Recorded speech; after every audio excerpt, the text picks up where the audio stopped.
मुस्कान और बग्गा जी, सीधा सीधा घर वालों का फैसला था कि अगर कोई घर से जाएगा तो या तो मुस्कान जाएगी या बग्गा जी जाएंगे। हेमा तो जाना डिजर्व ही नहीं करती हैं उन्होंने। और रजत का क्या, और रजत का भैया चौड़े में आ जाओ, तसल्ली कर लो, पाड़ लो, उखाड़ लो, उसका वही खत्म नहीं होता भैया। बिग बॉस 18 में 2 हफ्ते बाद पहला एलिमिनेशन हुआ, जिसमें हेमा शर्मा घर से बाहर हो गईं। शो से बाहर आते ही हेमा ने बताया कि वो तो बिग बॉस OTT के लिए गई थी, लेकिन उन्हें लगा लड़की में दम है तो उन्हें टीवी के बिग बॉस के लिए सिलेक्ट किया गया। OTT 3 के लिए मेरी बात चली थी, जो अनिल कपूर जी कर रहे थे, और उसमें भी इसलिए गई थी कि चलो भैया उसमें सलमान जी नहीं कर रहे तो क्या पता मेरा हो जाए। तो मैं जब गई तो वहाँ पे उनको लगाया लड़की के अंदर दम है, इसको OTT के लिए नहीं रखते हैं, इसको कलर्स के लिए रखते हैं। ये बात है मई से मेरा जो सफ़र रहा है पूरे 6 महीने रहा है, और 6 महीने में हमेशा मैंने जब भी मैं इंटरव्यू के लिए गई कभी भी किसी को निराश नहीं किया। दूसरी बात मनीषा रानी की, आई थिंक मनीषा रानी के बारे में मैंने अगर कभी बोला हो, क्योंकि मनीषा से मेरी कोई पर्सनली दुश्मनी नहीं है, मैं मिली भी नहीं हूँ सामने से, और मुझे पता भी नहीं वो क्या करती हैं, मतलब करती थी, अभी तो भगवान की कृपा से she is doing really good. Manisha के ऊपर कभी मैंने अगर बोला हो तो मेरे को सोच में मैं पड़ जाऊंगी कि मैंने क्यों बोला होगा। रही बात सर की, सलमान सर की, तो भैया उनसे तो मैं मिलना चाहती थी, इसी चक्कर में तो दबंग 3 कर ली हमने, और फिर भी नहीं मिले। लेकिन भैया क्या करे, प्यार इतना, सम्मान इतना है, और बिग बॉस में जाना है, अपनी कहानी बतानी है, तो big boss biggest reality show है, तो जब कुछ करना है तो बिगेस्ट ही करते हैं। अब बिगेस्ट में भाईजान भी आ जाते हैं, हमने तो अनिल कपूर जी वाला किया था, हम तो डर भी रहते कि हमारा तो होगा भी नहीं। लेकिन जब आपकी नीयत साफ होती है, जब आप मेहनत करते हैं, ईमानदार होते हैं, तो वो चीज़ मिल जाती है।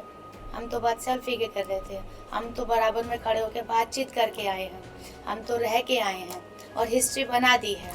तो जो आपने बात बोली है वो प्री प्लानिंग कुछ भी नहीं था।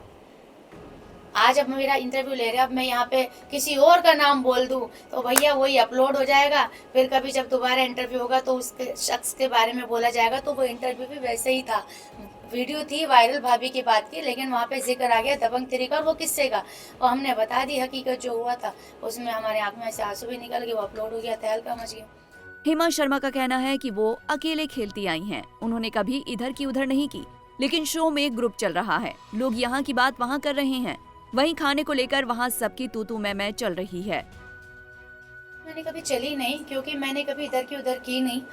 मैं इसके साथ बैठी, इसकी सुनी, इसके साथ बैठी, इसकी सुनी, अरे भैया इसको भी खाने की पड़ी है, इसको भी खाने की पड़ी है, और वहाँ पे ना ग्रुप बना लिया। चूँकि मैं अपनी इंडिविजुअल लाइफ बाहर से खुद जीती हूँ, ना मायका है ना ससुराल, में अपना डिसीजन खुद लेती हूँ, अपनी लाइफ खुद चलाती हूँ। तो मेरा वही है कि जो मेरे को सही लगा मैं इसके पास जाके बैठी। वहाँ पे क्या हो रहा है, ग्रुप चल रहे हैं, अब किसको नॉमिनेशन डालना है, यार इसका ये ठीक नहीं है। तो अगर तुम, हेमा का कहना है कि वो डिजर्व करती थी बिग बॉस से निकलना।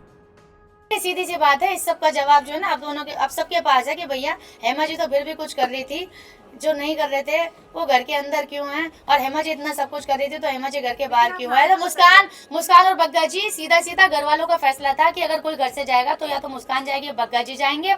हेमा तो जाना डिजर्व ही नहीं करती हैं, क्योंकि सबके साथ मेरा जो बॉन्डिंग था, कोई मुझे ना नॉमिनेट करता था, ना कोई मुझे टारगेट करता था।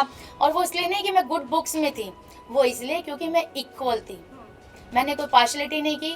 मैंने किसी के पास जाके वो ऐसे ऐसे कर रहा है, वो ऐसे ऐसे कर रहा, नहीं, मैं यहाँ बैठी तो इसकी, यहाँ बैठी तो इसकी, because I was so real. Sir का सिर्फ ये था कि भैया मुझे सीधा सीधा बताओ कि आपका काम कैसा है, आपका ये जो प्रोसेस है ये कैसे समझ, पब्लिक जो आम जनता बैठी है जिनके पास कम दिमाग है, इंक्लूडिंग मी ऑल्सो, ठीक है, तो उनको कैसे समझ में आए कि आरफिन का ये काम है, ये प्रोफेशन है। सीधे सीधे 4 लाइनों में समझाओ, लेकिन वो समझाना इतना ज्यादा हो गया कि भैया जो थोड़ा बहुत समझते। रजत को लेकर भी हेमा ने अपना रिएक्शन दिया।